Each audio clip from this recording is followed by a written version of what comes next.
Bien-aimés, bonjour, bonsoir, chers frères et sœurs, shalom, en Jésus-Christ. Pour vous qui nous suivez depuis un certain temps, soyez bénis de la part de Jésus-Christ. Nous allons partager encore la parole de Dieu pour cette opportunité que Dieu nous donne. Nous allons ouvrir notre Bible dans le livre de Exode, chapitre 17. Nous lisons du 8e au 14e verset. Amalek vint combattre Israël à Rephidim. Alors Moïse dit à Josué, choisis-nous des hommes, sors et combat Amalek. Demain je me tiendrai sur le sommet de la colline, la verge de Dieu dans ma main. Josué fit ce que lui avait dit Moïse. Vous allez lire les versets à la maison, mais ce qui est important ici, c'est ce que nous trouvons au verset 9. Moïse dit à Josué, sors et combat Amalek. Pourquoi Josué devait sortir et pourquoi devait-il combattre? La raison est donnée au verset 8. Il y avait un ennemi qui est venu combattre les enfants d'Israël. Au verset 8, la Bible dit, Amalek vint combattre Israël à Rephidim. On montre les lieux, on montre les noms de l'ennemi. Moi, j'aime la Bible parce que la Bible est toujours claire et explicite. Je pose la question, qui te combat et où est-ce qu'il te combat? Quel est le nom de celui qui te combat et pourquoi il te combat? Où est-ce que tu es attaqué? Tu es attaqué dans ton foyer, tu es attaqué dans ton lieu de travail, tu es attaqué dans ton ministère. Ce message est une réponse à tes difficultés, aux problèmes que tu traverses pendant ces derniers temps. Et j'ai reçu beaucoup de requêtes de prières, des gens qui sont à l'hôpital, agacés par des maladies, les gens qui sont tourmentés dans leur foyer, les gens qui n'ont pas de paix dans leur couple. Ils m'appellent, ils ont besoin d'urgence, d'un soutien de prière. Le Seigneur m'a inspiré de choisir cette émission et c'est une série d'enseignements que je vais donner sur la prière, la façon dont il faut développer le système de défense spirituelle, comment mettre l'ennemi de notre destinée dehors. Moïse dit à Josué, choisis-nous des hommes. Donc vous devez avoir votre équipe de travail, votre équipe d'intercession. Tu ne peux pas prier seul et réussir dans les combats spirituels. Tu dois avoir une équipe d'intercession, des gens qui te soutiennent dans la prière, les gens qui prient, qui jeûnent pour toi et qui te soutiennent dans les problèmes que tu traverses. Nous avons besoin de guerriers de prière, des hommes engagés parce que la bataille est devant eux. Choisis-nous des hommes. Et l'ennemi s'appelle Amalek. Je vais vous faire voir Amalek c'est qui. Et qui est Amalek pour votre vie? Peut-être votre ennemi a un nom. Mais je vais vous faire voir qui vous attaque et comment vous devez vous défendre. Voilà l'instruction que Moïse donne. Il dit, sors et combat. Sors et combat. Sors de ton confort habituel. Combat. Sors de ta négligence. Combat. Sors de certaines amitiés qui t'astreignent à certaines distractions. Combat, sors de cette distraction et combat. Sors de tes limitations actuelles et combat. Sors et combat. Oh, ça c'est très important. Donc, je voudrais parler aux gens qui doivent sortir de certaines conditions dans lesquelles ils étaient toujours et ils doivent combattre. 3 raisons pour lesquelles beaucoup de chrétiens perdent constamment des batailles spirituelles. Pourquoi vous perdez constamment des batailles spirituelles? Première raison, c'est l'ignorance sur la réalité du combat spirituel. Beaucoup de gens ignorent complètement que le combat spirituel est réel et qu'il faut réellement combattre. Ils sont chrétiens, Dieu est amour, ils sont chrétiens. Il va prier pendant 15 minutes, il rentre et le reste du temps, il est dans ses divertissements. Non, je suis chrétien. Il fréquente une église, il part le dimanche et toute la semaine, on ne le voit pas dans les réunions. Je suis chrétien et après, il est le premier à dire, mais pourquoi ces problèmes? Pourquoi ça ne cesse pas? Pourquoi j'ai perdu mon travail? Pourquoi on m'a volé mon mariage? Pourquoi on m'a volé mon bonheur? On a volé le bonheur des enfants. J'ai une réponse pour toi aujourd'hui dans ce message. Première chose, pourquoi nous perdons? Ignorance sur la réalité du combat spirituel. Jean chapitre 8 verset 32 dit ceci: vous connaîtrez la vérité et la vérité vous affranchira. La vérité vous affranchira, c'est-à-dire la vérité vous rendra libre. C'est-à-dire la vérité vous délivrera. Donc si vous n'êtes pas affranchi, vous êtes esclave. Et pour être délivré, vous devez connaître la vérité. La vérité, c'est Jésus-Christ. Jésus qui délivre, Jésus qui affranchit, Jésus qui donne la liberté. Pas Jésus, vous le témoignez de la bouche, mais vous êtes esclave. Vous témoignez de Jésus, mais vous êtes dans la captivité. Non, vous connaîtrez la vérité vous affranchira. C'est votre connaissance de Christ, votre connaissance de la parole de Dieu, votre connaissance des réalités spirituelles qui rendra votre vie libre de toute oppression satanique. Deuxième raison pour laquelle beaucoup de chrétiens sont perdants dans les combats spirituels, c'est l'impréparation face aux défis. La Bible dit dans Psaume 78, verset 9, Psaume 78, verset 9 dit: les fils d'Éphraïm, armés et tirant de l'arc, tournèrent les dos au jour du combat. Donc les fils d'Éphraïm, ils étaient armés. Ils étaient des grands tireurs d'arc. Mais la Bible dit qu'au jour du combat, ils ont tourné les dos face à l'ennemi. C'est-à-dire ils ont fui. Et beaucoup de chrétiens sont plaintifs et fouillards. Lorsqu'on lui dit voilà le plus grand sorcier de la famille, il est le premier à fuir. Lorsqu'on lui dit voilà tel là est allé chez les féticheurs, vous fouillez. Mais toi tu es chrétien, pourquoi tu fuis? Tu fouilles un fétichiste. Pourquoi tu fouilles un sataniste? Pourquoi tu fouilles celui qui est allé chez l'ennemi et celui-là il devient plus fort? La peur, c'est un grand ennemi que nous devons vaincre. Lorsque tu n'as pas encore vaincu la peur, c'est difficile d'engager dans le combat spirituel. La Bible dit: béni soit l'Éternel, c'est David, mon rocher, qui exerce mes mains au combat, il me doit à la bataille. C'est David qui dit dans Psaume 144, verset 1. Psaume 144, verset 1. David bénit l'Éternel, son rocher.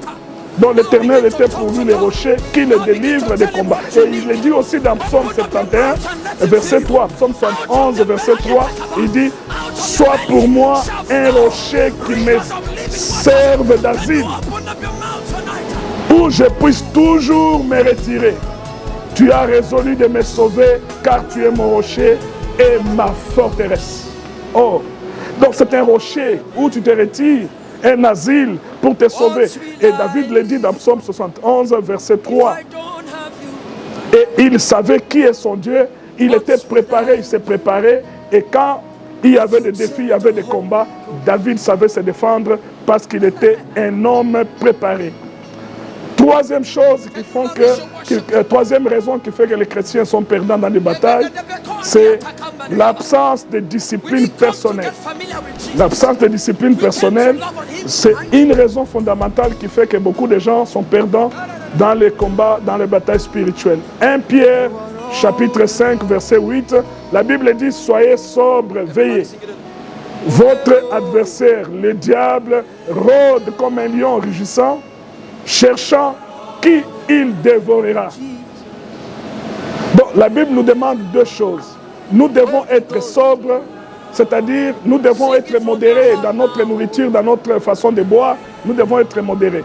Et nous devons veiller, c'est-à-dire nous devons sortir du sommeil. Nous ne devons pas être des gens qui aiment le sommeil, les repos, mais nous devons veiller. Pourquoi nous devons veiller? La Bible dit notre adversaire, le diable. Voilà. Notre ennemi, l'ennemi des chrétiens est nommé, c'est le diable. Derrière tout ce qui ne marche pas, c'est le diable. Tout celui qui combat les plans de Dieu, c'est le diable. Tout celui qui fait que la paix a manqué dans ta maison, l'ennemi est identifié, c'est le diable. C'est lui l'adversaire. Et les démons et autres sont ses envoyés. Les gens par lesquels il passe, ce sont ses envoyés. Mais son nom, c'est le diable. Le combat spirituel est orienté vers l'ennemi, l'adversaire, c'est le diable tel qu'il a été identifié. Et voilà ce que la Bible dit au verset 9. Nous sommes toujours dans 1 Pierre 5, verset 9. Il dit: résistez-lui. Parce que ça, que faire? Parce que le combat est là. Qu'est-ce qu'il faut faire? La Bible dit: résistez-lui avec une foi ferme, sachant que les mêmes souffrances sont imposées à vos frères dans le monde. Donc nous devons développer la résistance et nous devons développer cette résistance avec une foi ferme. Donc les combats spirituels sont des combats de la foi. La guerre, c'est une guerre de foi. Lorsque tu es ferme dans ton combat de la foi, tu résistes et tu deviens vainqueur.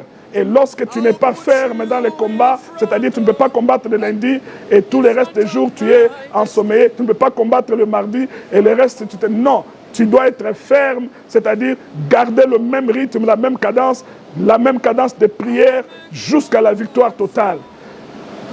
Les dieux de toute grâce, au verset 10, nous sommes toujours dans 1 Pierre 5, verset 10, les dieux de toute grâce qui vous a appelé en Jésus-Christ à sa gloire éternelle, après que vous ayez souffert un peu de temps, vous perfectionnera lui-même, vous affermira, vous fortifiera et vous rendra inébranlable.